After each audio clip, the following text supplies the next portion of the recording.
We start off with Zoom. Whiz, pop, bang. However you slice it, Zoom's shares staged a gigantic rally after posting a blowout earnings quarter. Its 40% jump today now gives it a market cap bigger than Lowe's, UPS, IBM, and Citigroup. And it is about 3/4 the size of Cisco, which, of course, is a similar product, and 83 times the revenue. So what do you make of this giant move today? Pete, what do you say?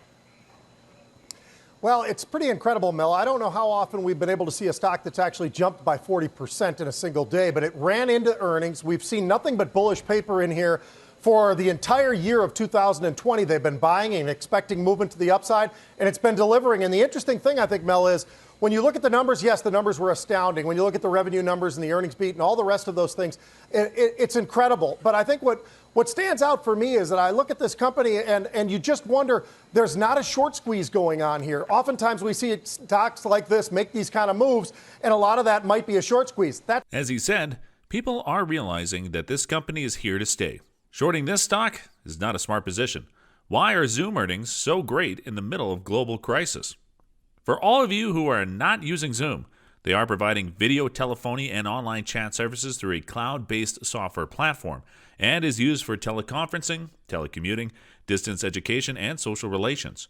Zoom's business strategy focuses on providing an easier-to-use product than competitors, as well as cost savings, which include minimizing computational costs as the infrastructure level and having a high degree of employee efficiency. The company makes its money from sales of subscriptions to its platform, of which there are 4 tiers it currently offers. The first is its free tier, which it calls Basic. That one comes with the ability to host up to 100 participants, an unlimited number of meetings, and 40-minute limit on group meetings. Zoom Phone is a cloud phone system that comes with features such as intelligent call routing, automated attendance, voicemails, dialing personas, call recording, and many more. Zoom Video Webinars, a conferencing tool that allows businesses to easily conduct large online events with audio, video, and screen sharing. Zoom is now worth more than companies such as IBM, Starbucks, 3M, Wells Fargo, Uber, Caterpillar, Target, Delta Airlines. Wait, that company's still working? Zoom's market cap is $129 billion, and price a share as we are making this video is $382. Shares rose much as 40% on the 1st of September after the company reported fiscal second quarter earnings. Zoom's market cap now stands at more than $129 billion, up from $25 billion a year ago. Revenue is $663.5 million versus $500.5 million as expected by analysts. Earnings was 92 cents per share. Revenue grew 355% in this quarter. Zoom averaged 148.4 million monthly active users in the quarter, up 4,700% year over year. I believe the trend of a decentralized workforce is a pull forward rather than a temporary solution. The potential for the company to change business forever and easily scale existing relationships, especially in these small business segments. We are talking about long-term player here. If you like this video so far, please smash that like button and subscribe because you guys are only friends I have right now. I cannot go out and meet new people, but we can still talk on Zoom if somebody wants to add me. And then we thought nothing can get better. This happened. Shares of Zoom dropped 7.46 on 2nd of September after traders took their profits. And then we have another alarming day on the market. Zoom crashed around 20% in the last 5 trading days.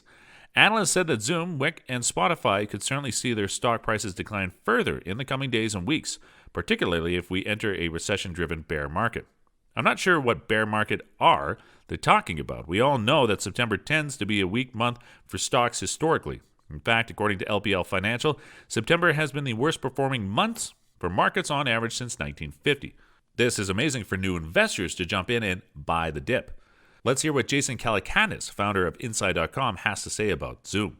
And Zoom feel more similar than, say, a Cisco or a GoToMeeting or even Google Hangouts. And you look at the founder authority in that company. The founder has been able to make a brilliant, easy-to-use product that just works on all platforms. And then Google and Skype, Google Hangouts, they've had this massive opportunity and they've just absolutely blown it. And it's really inspiring for founders to know that even against these juggernauts, if you make it a transcendent product, which is what Zoom is, it's really a transcendent product like Slack or Uber or Robinhood or any of these companies. And I'm not an investor in Zoom.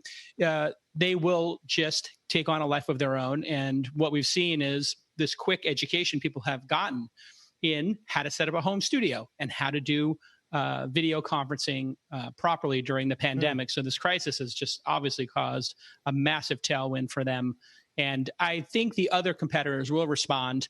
They'll put somebody in charge of Google Hangouts or Skype who knows what they're doing. No offense to the people who have run those businesses into the ground or sideways, but they need to be replaced by somebody to make them better product. As Jason said, the product is so easy to use, and people need it to work from home, to continue their school, to do their meetings, and this is where Google and Microsoft failed. When was the last time you used Skype? Comment below. I'd like to see how many of my viewers use Skype in 2020. If you still don't smash that like button and subscribe, please do it now. It would make YouTube algorithm gods really happy. Love you all. See you soon.